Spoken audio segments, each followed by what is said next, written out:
Menthe religieuse, veuve noire, sorcière, veuve joyeuse. C'étaient les mots que je connaissais par cœur. J'avais appris à m'en défaire. Chaque fois que je passais, les gens murmuraient. Quand les gens parlent de vous, ils ont souvent l'impression que vous êtes sourde, que tout ce qu'ils disent, que tout ce qu'ils racontent en murmurant, selon eux, vous ne les entendez pas. Mais pourtant, je les entendais. Je les regardais dans les yeux.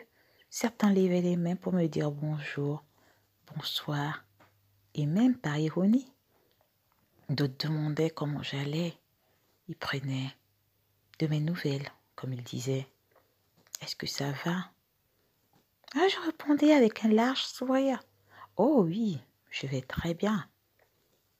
Et je continuais ma route. Tant à pied qu'en voiture, c'était la même chose. Alors, j'avais appris tout ce vocabulaire par cœur et j'avais appris à m'en défaire tout simplement. Et puis au fond, elle n'avait pas tort, ou du moins, il n'avait pas tort. Mais j'avais quand même été veuve. J'étais quand même veuve, disons-nous la vérité, pour la 3e fois. Et aussi sans enfant. Et le comble du tout, mes 3 maris étaient des personnes aisées. J'avais jamais compris pourquoi mes maris mouraient. Je savais pas. Je mettais ça dans le compte de la malchance. Jusqu'à ce que je perde mon 3e mari. Je l'aimais énormément. Pas que les autres, je ne les aimais pas. Je les aimais tous. Mais celui-là particulièrement, je m'étais dit que c'était le bon. Il vivra, qu'on fera des enfants. Je me faisais vieille au fur et à mesure. Après 3 mariages, on n'est plus toute jeune. En ce moment-là, je me suis dit qu'il faut que je comprenne pourquoi mes maris mouraient à chaque fois. Et c'était bizarre, parce qu'ils mouraient toujours après la 2e année de mariage. Je comprenais pas. La première fois, j'ai laissé passer. La 2e fois, j'ai commencé à avoir des doutes. Mais le comble, c'était mon 3e mari. Pareil, à la fin de la 2e année de mariage, une maladie dans la soirée, et hop, il s'en est allé. Sans un mot, sans rien.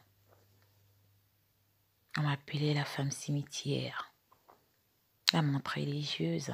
Oh oui, pour certains, ça m'allait bien. J'étais une sorcière. Et les gens ont commencé à se passer le mot dans toute la contrée. On parlait de moi comme de la femme qu'il ne fallait pas approcher. Les mères, elles avaient peur pour leurs enfants que tombe sur une personne comme moi, une dévoreuse d'hommes, pas que dans le sens littéral, même dans le sens propre. Ah, comment faire? Je me suis dit qu'il fallait que je retourne aux sources, que je comprenne ce qui m'arrive, pourquoi toutes ces choses dans ma vie, dans mon couple. Et pourtant, je vous le dis, toutes ces années, je ne comprenais pas. J'allais au travail, je vivais tranquillement. À la mort de mon 1er mari, il paraît que c'était une mort. Je ne sais pas comment le dire. Il a fait une infarctus et puis il est mort. Le 2e, on ne sait pas, un accident et puis il est mort. Le 3e, le comble de tout, on avait rendez-vous au restaurant et je ne le vois pas arriver. Il a été percuté. En sortant de sa voiture, il traversait la route pour me rejoindre. Et il a été percuté. La malchance, vous pensez? Une coïncidence? Moi, je suis du genre à penser que le hasard n'existe pas. Alors, je me suis dit qu'il fallait que je comprenne. Que je comprenne ce qui se passait dans ma vie. Il fallait que je retourne aux sources. Il fallait que je reparte dans mon village, voir mes aïeuls, voir ma mère. Mon père, Dieu merci, ils étaient encore bien en vie. Et tous ces mariages, je les célébrais chez eux.